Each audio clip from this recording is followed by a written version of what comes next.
This episode is brought to you by Vital Farms. Isn't it bullshit to have to question where your food comes from? At Vital Farms, you can trace your pasture-raised eggs all the way back to the source, the pasture. On the side of each pasture-raised carton of eggs, you'll find the name of the farm where your eggs were laid. And when you look the farm up on their website, you'll get a peek at all the sunshine, fresh air, and open space the hens enjoy. Learn more and find out where to buy them at vitalfarms.com. Vital Farms, keeping it bullshit-free. This episode is brought to you by Kia's first 3-row all-electric SUV, the Kia EV9, with available all-wheel drive and seating for up to 7 adults, with a 0 to 60 speed that thrills you 1 minute and available reclining lounge seats that unwind you the next. Visit kia.com/EV9 to learn more. Ask your Kia dealer for availability. No system, no matter how advanced, can compensate for all driver error and or driving conditions. Always drive safely. Crypto is like finance, but different. It doesn't care when you invest, trade, or save. Do it on weekends, or at 5 a.m., or on Christmas Day at 5 a.m. Crypto is finance for everyone, everywhere, all the time. Visit kraken.com/see what crypto can be to learn more. Not investment advice. Crypto trading involves risk of loss. Cryptocurrency services are provided to U.S. and U.S. territory customers by Payward Ventures, Inc. View PVI's disclosures at kraken.com/legal/disclosures. Welcome to the HCI family of podcasts. We're your source for personal, professional, and organizational growth and development. We share our own original research, explore industry trends, and interview executives and thought leaders from across the globe. Join us for practitioner-oriented content around all things leadership, HR, talent management, organizational development, and change management. Maximize your personal and organizational potential with the HCI family of podcasts.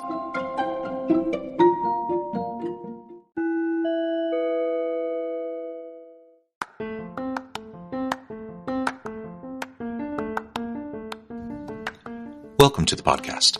In this episode, I talk with Lynnette Heath about nVent's Environmental, Social, and Governance Report.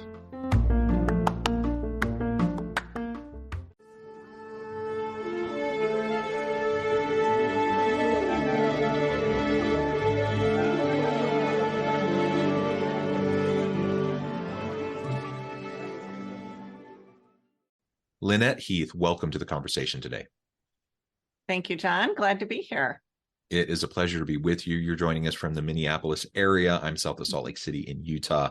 And today we're going to be talking about nVent's report, Environmental, Social, and Governance report out this year to talk about these really important issues. And it's something I really enjoy talking about. I'm kind of a big believer in the social impact space. I talk a lot about these types of topics.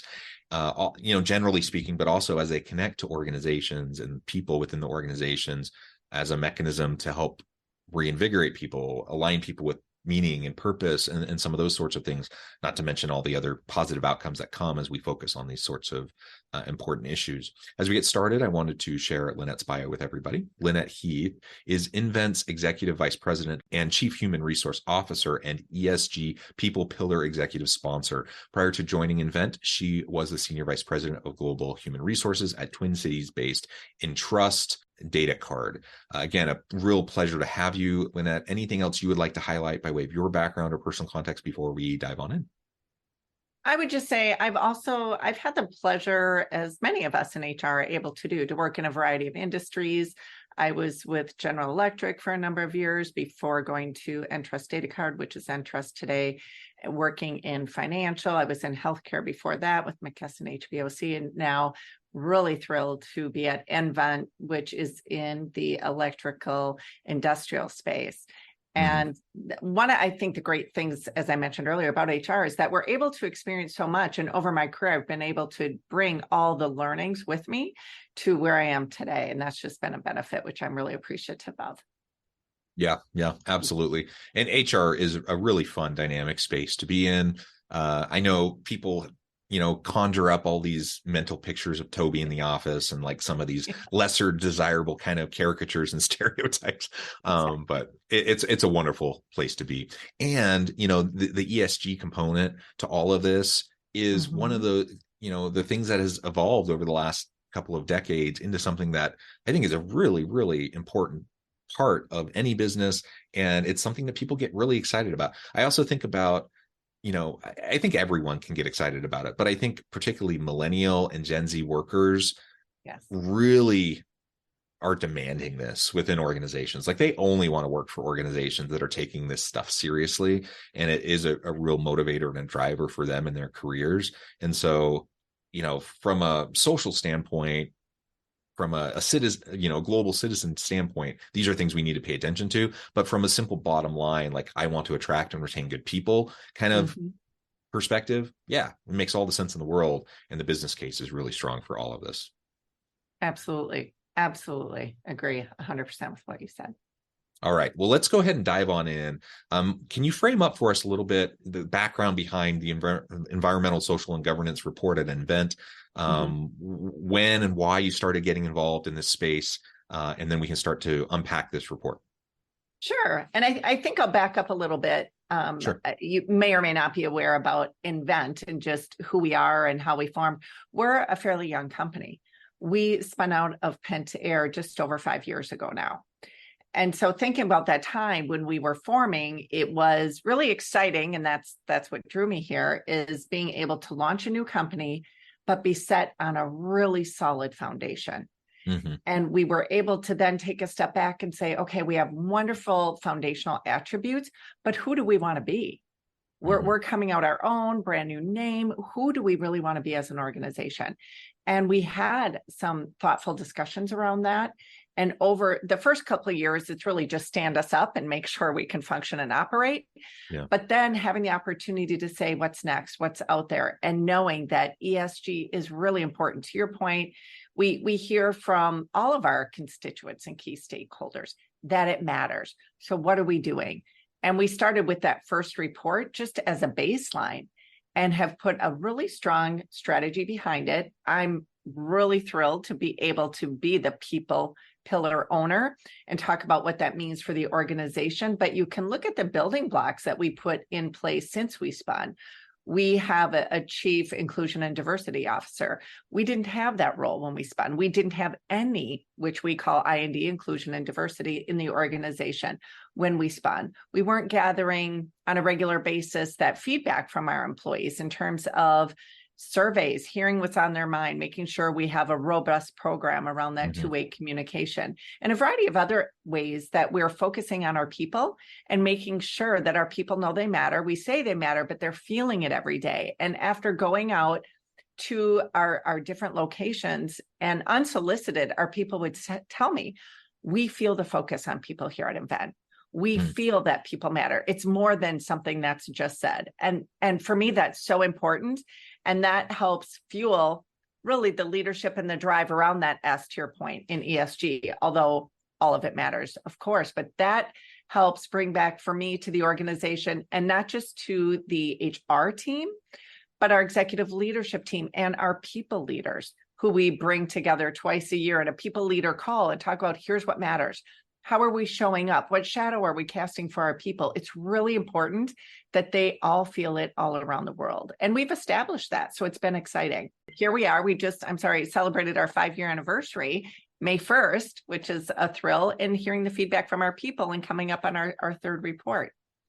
Yeah, that's really exciting. And like you said, every organization has to start somewhere. So you start with the baseline, and then you can start to get to the point where, yeah, you can do this every single year. So anyone who's listening, who's like, oh, that's great, I would love it if our organization did this, but like, we're so behind. Okay. Yeah, everyone starts where they're at, and don't let that be a reason to not begin. Exactly. And you mature every year in terms of what you're reporting, how you're reporting, the different stories. And as you mature on what you're reporting externally, well, of course, with that comes the internal development. Do we have the infrastructure in place to capture the data we want to report on? Are we making sure all of our people leaders and our people, that they're focused? Because it matters. And that comes with maturing. But it certainly, I can tell you, by having that external report drives an internal focus as well. And so there's really a dual benefit of not just educating the world on some of the great things that we're doing, but also making sure there is that focus internally, because our people read it, they care about it, and they get excited, and they say, God, we could even do this next year, or this the next year. So it drives that internal excitement as well as accountability, of course. Yeah. And something you mentioned a minute ago made me think about, another reason why some people are hesitant to get into the space or hesitant to start tackling it. It's this concern around performative, ESG work or social impact work, right? And I'm really happy that people are concerned about that. I want organizations to do real stuff and not just the PR machine, not just performative measures, right? And I've talked to lots of people that they're like, yeah, but we're just not there yet. And so anything that we're going to do is just going to be performative. And maybe can you start just by talking to us about that as you're a new company, you're spinning yourself up, you're starting your first baseline report. You're maturing, you're building the plane as you're flying, and you are maturing. But yeah, that first year, you're simply not going to be able to do as much as you're going to be able to do in year 3. And there's always this kind of, this imposter syndrome, I suppose. We talk about that on a personal level, but as an organization, we can have it too. So how do you deal with that concern around, are we just doing performative stuff, or are we really doing this? I would say it's making sure that you're having those conversations internally where you're all coming to the conversation, and to your point, you're being real with, what can we do? There's only so much you can do in a given year, right? Yeah. And when we're transparent, we're authentic, we're doing some great things, but we are on this journey. And you talk about maturing. Year 1 with our first report, we didn't come out with these big lofty goals. We said, okay, we're going to start small. And we're going to talk about what we know we can perform over time. So not every pillar had a goal in there. And we continue to add and refine. And you may find, as we did, if you look at our 3 reports now, we put a goal out there and said, wow, we ended up blowing it away the second year. Little did we know. So we're going to reset. That's wonderful. On the people side, fairly early on, we were able to say, we know we have goals in terms of representation where we want to grow. And we know we're going to have a safety goal. So let's put that out there. And then what were some of those internal mechanisms to help drive that? And to your point, we were brand new. We started small with what we call our people leader goal. When we came out as an organization, we developed, because it was so important, as I said, our people really do matter. Every single people leader every year, as we cascade our goals, has what we call a people leader goal. And in that goal, we talked about maybe what sounds pretty basic or fundamental. You're going to make sure you have your reviews on time. You're going to make sure that you set goals for people in a timely manner, and a number of other operational goals, let's say, from a people perspective. But part of the reason we did that is because, again, as I went out and talked to people, maybe there were some people who said, oh, I really haven't had goals per se set for a number of years. I haven't had a meaningful review, let alone mid-year review, in a number of years. Right. We said, that's not okay. So we're going to set this up. And what we told our people is, if our people leaders, if you do not successfully complete this goal, 1, we have a 5-point rating scale, and that middle is really achieving expectations. You can't possibly be above that if you're not doing these things from a people leader. So while the goal's weighted at 10%, you could get exceeding on those other 90% of your goals, but your overall rating won't be. And that overall rating is going to impact my bonus. It's going to impact my merit increase. And then we also said, so you have to do all of those correctly. And in terms of my bonus, it impacts that personal component of my bonus. And I will tell you, year 1, maybe there was a thought, well, I know we said that, but I had a list of managers who hadn't completed one portion of it on time. And maybe a few of them came back and said, but you're not really going to ding my rating, right? Or their manager said, but they blew it out of the water here, here, and here. And I said, that's wonderful, but no, because leading our people is so important. Yes, we're going to impact that. We're going to impact that. Here we are on year 5. I can tell you I have less than this now of managers, but I had people come back and say, it wasn't my fault. I couldn't do their mid-year review. They went out on vacation. I said, really? For 6 weeks? Because we give you a pretty big window. You're telling me for 6 weeks? Well, no. I said, then that's on you. And just coming back, and every time they'd come back and they got, okay, this is the real deal. And then it just wasn't check the box, have the conversation. Are you having a meaningful conversation? And that's where, hey, HR professionals, the onus is on us to make sure we give the tools So we build their capability. That are you thinking about how you develop them? We then created and added throughout these 5 years the individual development plan, or IDPs, that we're thoughtful about it, that it leads to our leadership competencies. And this year, so when we talk, we keep evolving, that was on the front end of the review conversation. So we use Workday, a great platform, but we automate it. We want to make sure the very first thing you're doing is talking about that development. We found that if it's at the tail end, maybe it wasn't happening. And it's really important that our people understand, how are you going to develop me? How can I grow my career? And so I would just say, continue to evolve to make it better based on what we're hearing from our people. Great. You're talking about how you're going to develop me. You're making sure my leaders understand that they have tools at their disposal, and they're coming in and having the right conversation with me throughout the course of the year. I will also tell you, we've heard, oh, maybe performance reviews are going away, or should we stop doing them or evolve them? We continue to go back to our people. We'll conduct focus groups. We talk to our employees and we'll say, what is your experience? What would improve that experience? I do a number of roundtables myself. I'm interested in the employee experience. How can we improve? What can we do better? And I'll often tell them, if I'm changing everything, what is the one or two things you're going to say, but Lynnette, not this? And that's how we create our programs that we have in place, and we maybe evolve or update our approach. It's not about necessarily, here's what's going on externally, here's the shiny new object, if you will, or new approach. It's, let's go back to our people, let's go back to our leaders, and let's find out what matters to them and what's going to have the most impact. And that's how we really have continued to either create new programs or evolve the programs that exist today.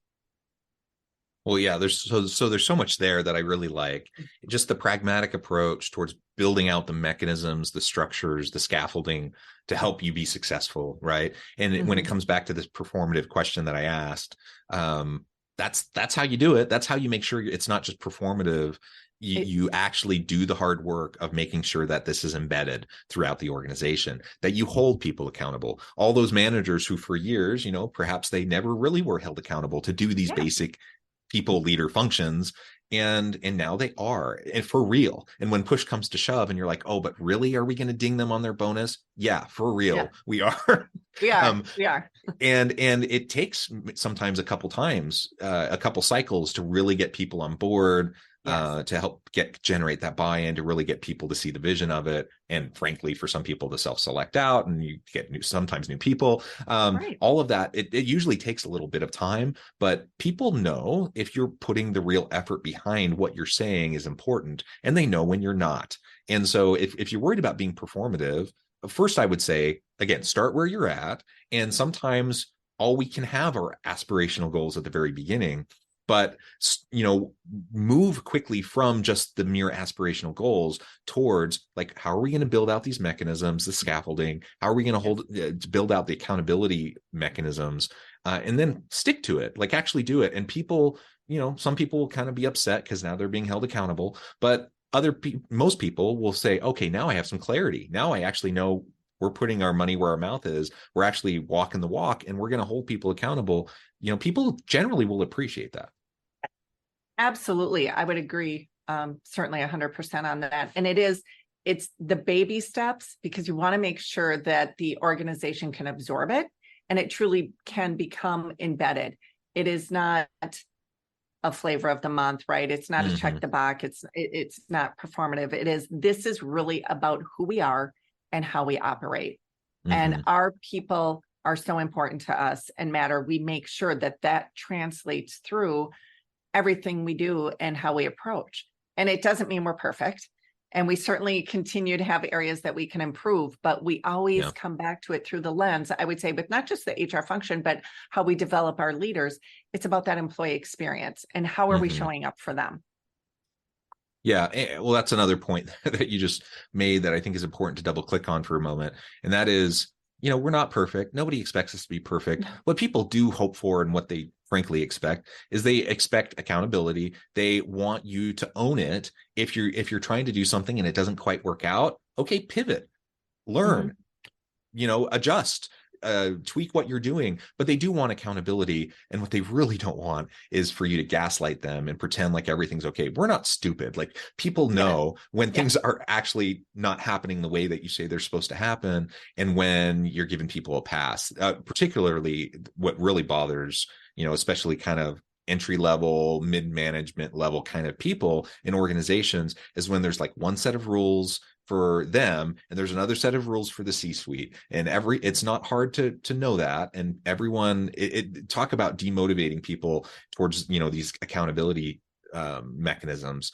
That will play a huge part. And so, as you mentioned, let's just make sure that it's very clear that everyone is going to be actually held accountable. We're going to hold ourselves as leadership to the same standard we're holding everyone else. People will really appreciate that. They'll know when that's not happening. And so just be transparent, be honest, don't gaslight, and they'll go a long way in developing the trust that's necessary to help all of this move forward. Absolutely. And one of the things that as I mentioned earlier, we have this wonderful foundation that we've been able to build upon. And one of that was we brought our company values over, and we call them our win right values. And that just tells you a little bit about the organization. We're about winning, but doing it in the right way. And you speak of accountability. We have accountability for performance in our values, and we talk a lot about that. And even we have culture sessions. So when people join the organization, they are able to attend a culture orientation. They understand what our culture is all about. And it is in our culture to talk about accountability. Are you using victim terminology? Like, it's not my fault, it's this, it's that. Here's the why I couldn't do X, Y, or Z. Or are you taking accountability for what you do, how you show up, whether it's how you're treating one another, whether you're hitting a goal or not hitting a goal? Let's talk about it. Let's be accountable. Certainly things come up over time or that we don't necessarily plan for, but let's be accountable and talk it through and make sure that we can move forward. And that's part of the culture that I love. Also, all of our values, our win right values, really, really are a part of who we are and how we show up every day. And that, talking about our culture and just how we formed the big S of the ESG, we added into our performance rating process, if you will. It's not just the what, meaning our goals and how do you achieve them, but it's the how. So we do rate on the values as well. How are you demonstrating the values? And that can impact your overall rating, which again impacts your compensation. And we make sure people really understand it's so important of how you're showing up every single day and how are you living the values, which hopefully you're doing, versus not living the values. Again, I understand we all can have an off day, but it really matters.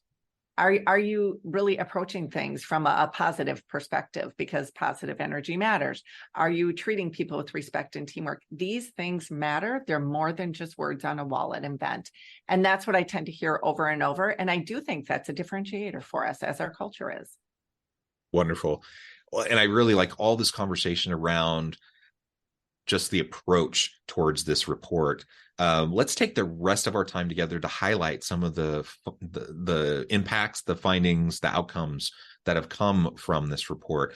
What, if you were to focus in on, say, 2 to 3 things that you think are the most important findings in this report that you would like to share with everyone, what would those be?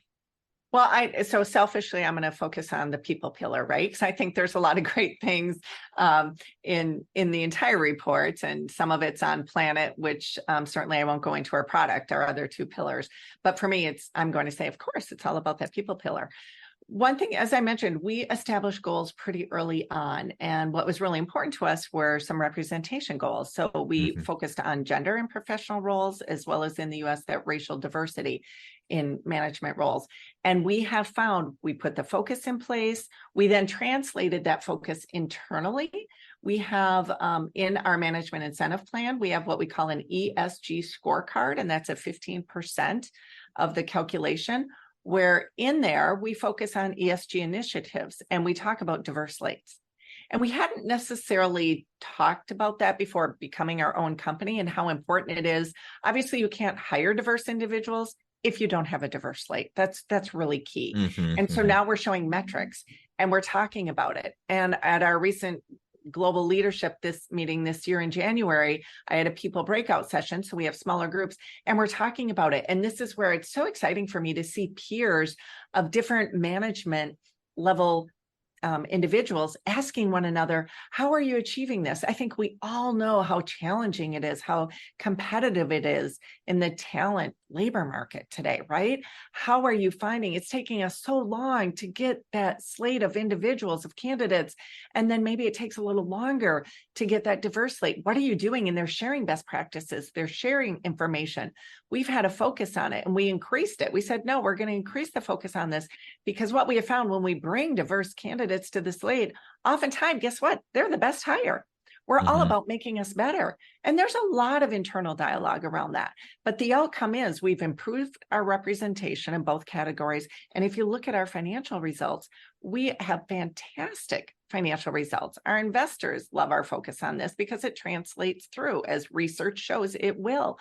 Bringing the diversity of experiences, background, diversity of thought is simply making us a better organization. And so I would say that's been very successful. Also, our focus on safety is something else that we called out. And that really matters. And our safety approach, it's making us better internally and making sure that we're being really thoughtful. We strongly believe that every single person around the world and every plant and every office has the right to leave work in the same shape that they showed up. It matters to us. And those are conversations and focus areas and discussions that we're having every day. And I think that by calling those out in the survey, it just makes you focus more internally as well as externally on those points. And we're seeing great performance there in terms of safety of our people. And I would say we're best in class, but we always strive to be even better. And that's what we're seeing in terms of outcomes. I love it. Lynnette, this has just been a really fun conversation. I note the time. I'm going to have to let you go here in just a minute. But before we wrap things up for today, I wanted to give you a chance to share with the audience how they can connect with you, find out more about you and your team there at nVent, your ESG report, and then give us a final word on the topic for today. Okay. Thank you so much, John. It's been a real pleasure. I would say feel free to look me up on LinkedIn at Lynnette Heath. I'm with nVent. You can certainly go to our company website as well. I encourage you to do that. You'll find our most recent as well as previous ESG reports. We're really proud of everything we're doing, of the progress we're making. I will tell you, I'm really, really proud to work at nVent, to be part of this team. I'm incredibly proud and thankful and grateful, quite frankly, for my HR team. I think they're fantastic. And we continue to grow, to be innovative in our approach, to think differently. What are we doing today? You know, at Spin 5 years ago, we had no ERGs, employee resource groups. Today we have 9. We have over 1,000 members around the world. You think about how that changes your culture. And we had some people who say, "What? I don't even know what an ERG is. What does that mean? What are we doing?" How we've globally launched an employee relief fund because that matters. We have an nVent Foundation. We're talking globally about our EAP, and previously we only had that in the US, an employee assistance program. We continue to try to show up in ways that our employees know you matter, we care, we're here for you. And that's an organization I'm proud to be a part of. I can tell you, I just had some key interviews last week, and the candidate said, "We see a lot about performance with the heart."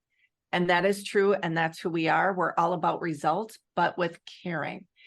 And so that's just, I think, a culture we're going to continue to foster, to continue to cultivate, and that will continue to be a differentiator for us at nVent. So I encourage people, please feel free to reach out to me directly, but go check out our website or connect with me on LinkedIn.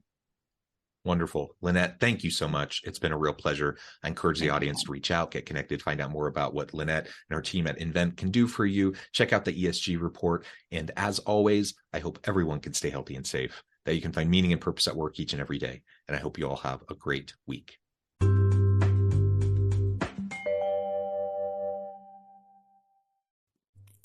Thanks again for joining us for this episode of the Human Capital Innovations Podcast.